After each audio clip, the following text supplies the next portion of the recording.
This week's Parshat is Parshat Tavo. It opens speaking about the first fruit ceremony. When we have a new harvest, we bring the first fruit to Jerusalem. We withhold ourselves from benefiting from it, no matter how urgent it feels to enjoy that first fruit, the first one. We hold on until we bring it to Jerusalem in order to thank Hashem and recognize Hashem as the source of our blessing.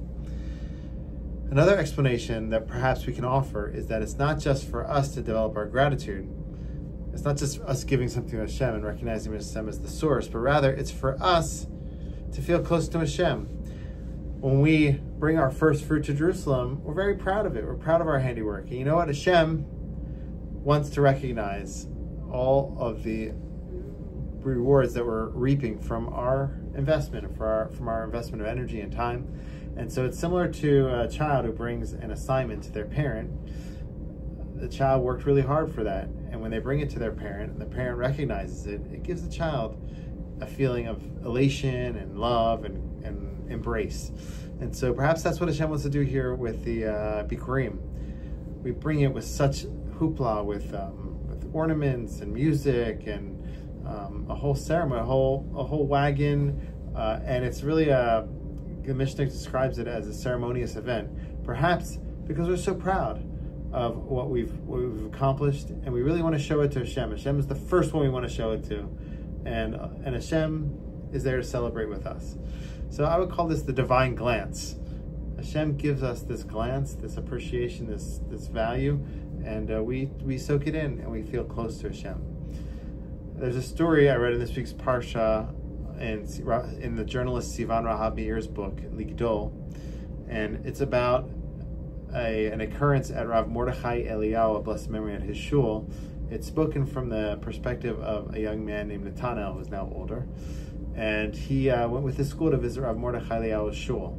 Rav Mordechai Eliyahu was the former chief rabbi of Israel. He was a very spiritual man, and this young man, Nathanael, at the time, was hypnotized. He was looking at Rav Mordechai Eliyahu all throughout prayer, the holiness of his face, and just watching his intention. At the end of davening, when he finally got up to move on with his day, Rav Mordechai Eliyahu, he had several helpers and aides, and they were walking with him, and the group was still watching. Nathanael was still watching. At a certain point, he saw a man rush up to Rav Mordechai with an urgent question. And they were all watching to see, what it was about.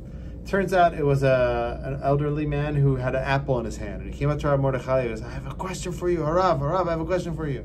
What's the bracha, what's the blessing on this apple?" Now, the students there were almost like holding back their laughter, because this is such an important rabbi. You're coming to ask him the most basic of questions. Obviously, the blessing is Borei Pri Etz, blessed are you, Lord, the creator of fruits from the tree. But Rav Mordechai didn't laugh. He didn't make fun of him. He said, "That's a great big question you're asking. Sometimes when it's in its solid form, it's Borei Pri Etz. But if you take the juice out from the fruit, the blessing becomes a different thing. Over the juice, it's Shakol Ni'ebivero. And if you cook it and you put sugar on it, it might have a more complicated halachic question as to the bracha." So Rav Mordechai Eliyahu, with that, bid him farewell. They went on their way. The man seemed ecstatic that he had that connection with Rav Mordechai Eliyahu. And one of the lessons I draw from that is the same idea of this divine glance. Just as Hashem recognizes us when we bring our produce to God, similarly, Rav Mordechai Eliyahu was trying to recognize this gentleman and let him know that he is important, that he's recognized, and that he's valued.